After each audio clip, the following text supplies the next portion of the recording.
So we're at Goodyear Health, and I am the director of marketing here, but today I am acting as a patient because I am being seen for TMJ pain. So this is Dr. Sargent, and he is treating me for the pain that I have in my jaw, my neck, and my shoulder. So Laura, where are you having your pain today? I have a lot of pain and tightness right here in the lower part of my jaw, and then down through my neck and into my shoulders. Are you getting any pain when you open your mouth? Definitely, more Okay. so on the left side. Any popping, clicking, snapping? Yep, all of it. All through on this left side? Yep. Anything on the right? Pain, but not clicking. Okay. So I'm just having you do is open your jaw a few times. Then open wide, good, close. Open, open, open, close. Open as wide as you can. Open, open, open, good. Pain with that end range? Did you for as far as you could? Yeah, I mean, there's pain through the lower part right here when I stretch my mouth open. Okay.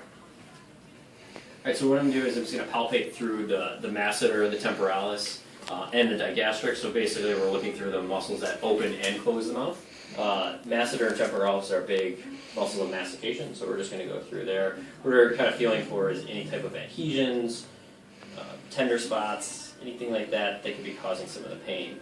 Because the fun part with TMD, or the temporomandibular dysfunction that's associated with the temporomandibular joint, the TMJ, is that the pain can refer not only to the head but also to the neck. So chronic headaches can actually be caused from the TMD dysfunction, so the muscle imbalance that happens within the jaw, causing all those different pain segments. So what we're just kind of doing is just palpating through here. We're even working to the neck because the way that you can see on Laura, we'll just kind of see her head just kind of tilt a little bit back. So go ahead, Laura, open your mouth. Oh, sorry, keep your head here and just open your mouth as wide as you can. So when she does this, she actually gets a little bit of occipital extension, so we know that she's using her head and her neck to open her mouth wider because she can't open it alone on her own.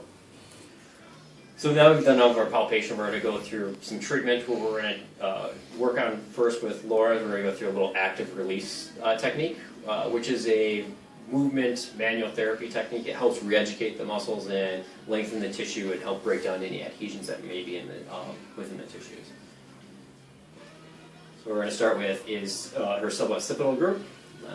We're going to start pretty low here, and I'm just going to bring her head up into extension, keeping her chin in. So this just feels like a good hurt throughout the upper neck here. So we can see when she had her open her mouth that she kept going into extension. So I just want to help that tissue out a little bit here. That's good. So with Laura, we worked her TMJ. We worked the muscles around the TMJ. We also did some mobilizations of the upper cervicals.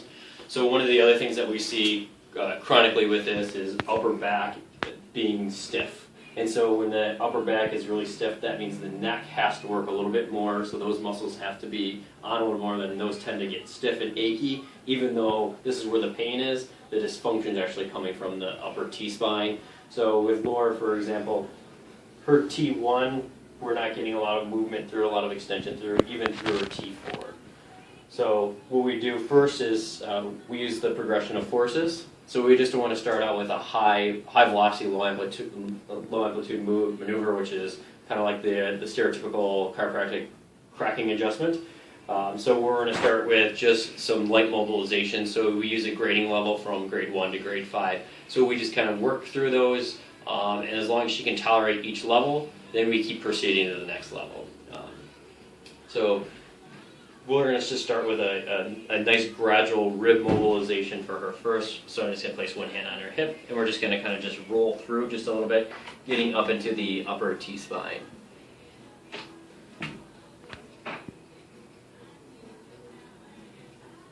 And what we're seeing is that she's just really fixed all the way through this upper T-spine, with even into the ribs a little bit. So we're just going to kind of keep working through, just kind of depressing and just using a little bit more pressure.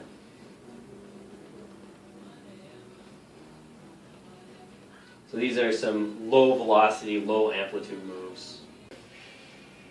So what we're going to work through next is, since there's several layers of tissue that go through this thoracic spine, CT junction area, we're going to use the arm to kind of swing through, getting set up through some of those layers, and then I'm going to have her bring her head down to kind of get through some of those other layers of tissue to kind of, as they kind of crisscross, break one away from the other. So we're just going to kind of bring the arm across and then bring your head straight down for me. Good. Come on back, head up, arm across, and then head down. Good. And this kind of feels like a good stretch, almost like a good hurt as we kind of bring this through.